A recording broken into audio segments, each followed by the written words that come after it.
বরিশালের সুদের বাজারে দেখা দিয়েছে অস্থিরতা, বিরাজ করছে ত্রাস সৃষ্টিকারী মহলের অপতৎপরতা।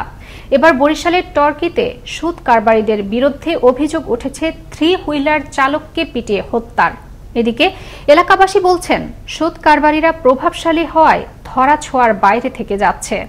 বরিশাল থেকে কাজী আলামিনের প্রতিবেদনে থাকছে বিস্তারিত। 4টা সিরিয়ালে আমার বাপের বিষ খাওয়াইয়া আমার বাপের আত্মহত্যা করছে। 50,000 টাকায় মাসে 30,000 টাকা সুদ দিয়েও শেষ রক্ষা হয়নি বরিশালের গৌরনদী উপজেলার টর্কির বাস স্ট্যান্ডের থ্রি হুইলার চালক কালাম সেরিনিয়াবাতের।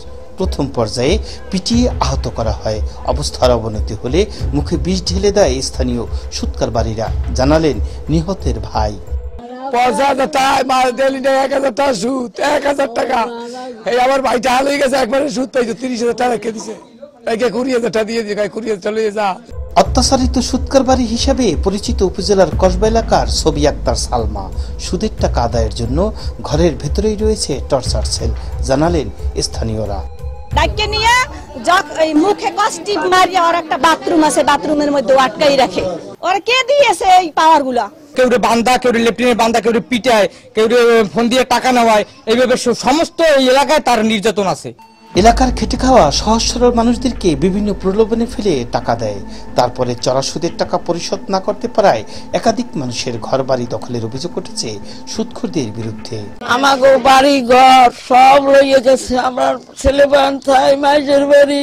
প্রত্যেকদিন আমার গালাগালি চেষ্টা করেছে, আমার ঘরে দূর এখানে সই দিয়ে লেখ, আমার এখানে জায়গা নেই লেখ। আমরা বাড়িতে রাখতে পারি না, আমার জানের বাড়িতে আমরা পালাই গেছি। 3টে ছেলে 9 মাস আমার জেল খাটাইছে। পরে 1 লাখ টাকা দিয়ে তারপর আমার ভাই দিন লাগছে। আমার বাবারে মারছে, আমারে মারছে, আমার ভাই পুরো ফ্যামিলি অল ফ্যামিলি মারছে। আমাকে পাইলে 2টা বাচ্চা রয়েছে, বাদ দুগে তো মনে করেন লাথি দিয়ে হালাই দিছে।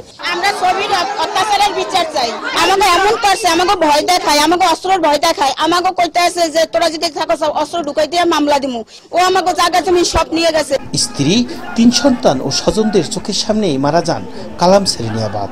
শোকে মূর্ছিত পরিবার। সমবেদনা জানাতে এসে দোষীদের বিচারের দাবিতে কান্নায় ভেঙে পড়লেন 3 নং ওয়ার্ড কাউন্সিলর। বাসায় বলতে পারি কি কষ্ট পাচ্ছি।